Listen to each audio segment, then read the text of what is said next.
ॐ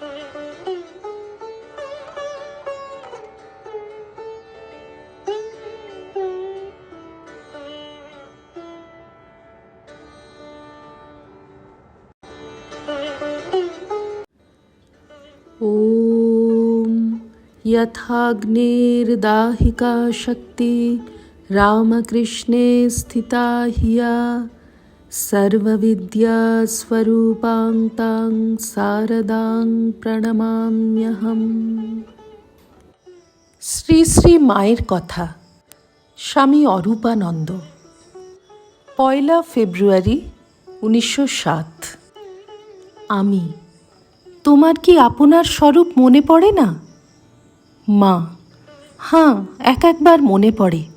তখন ভাবি এ কি করছি।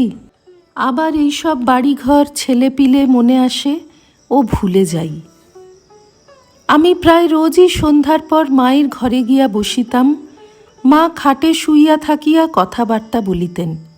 রাধু মায়ের পাশে ঘুমাইয়া থাকিত। ঘরে পিলসুজের উপর প্রদীপ মিটমিট করিয়া জ্বলিত। কোনো কোনো দিন ঝিকে মায়ের পায়ের বাতের তেল মালিশ করিতে দেখিতাম। কথা প্রসঙ্গে মা বলিতেছেন, যখন আমার কোনো ভক্তকে মনে পড়ে, আমার প্রাণ ব্যাকুল হয়, তখন হয় সে নিজে আসে, নয় তার চিঠিপত্র আসে। এই যে এখানে এসেছ, একটা কিছু ভাব নিয়ে এসেছ, হয়তো জগন্মাতা ভেবে এসেছ। আমি: তুমি কি সকলেরই মা? মা: হাঁ। আমি: এইসব ইতর জীবজন্তুরও? মা: হাঁ, ওদেরও। আমি: তবে ওরা এত কষ্ট পাচ্ছে কেন? মা: ওদের এসব জন্ম অর্থাৎ ইতর জীবজন্তুর এই সকল জন্মে এই প্রকারই হইয়া থাকে। মাকু ও রাধু পাঠশালে যাইত। সন্ধ্যার পূর্বে তাহারা আসিলে মা আগে তাহাদের খাওয়াইতেন। আমি বলিলাম, কি হচ্ছে? তখন একটু একটু পশ্চিমবঙ্গের কথা বলিতে শিখিয়াছি। মা হাসিয়া আমার হচ্ছে কথাটির উচ্চারণ নকল করিয়া বলিলেন, বালিকা ভোজন হচ্ছে। সন্ধ্যার পর মায়ের ঘরে কথাবার্তা হইতেছে। মা: এই যে তোমরা এসেছ, আপনার না হলে আসবে কেন? আমি কি তোমার আপনার? মা: হাঁ, আপনার বই কি। যে যার সে তার, যুগে যুগে অবতার। কিছুক্ষণ কথার পর বলিতেছেন, আবার সূক্ষ্ম শরীরে দেখা হবে। বুঝিলাম দেহান্তে আমাদের আবার সাক্ষাৎ হইবে। মা, আমি গত আশ্বিন মাসে এখানে আসব বলে হাওড়া স্টেশনে এক রাত্রি শুয়েই কাটালাম। পরদিনও বেলা 11টা পর্যন্ত স্টেশনে। টিকিট আর কাটতে পারছি না। স্বদেশী আন্দোলনের জন্য ধর্মঘট করায় কেরানিরা আসে নাই, কাজকর্ম বন্ধ।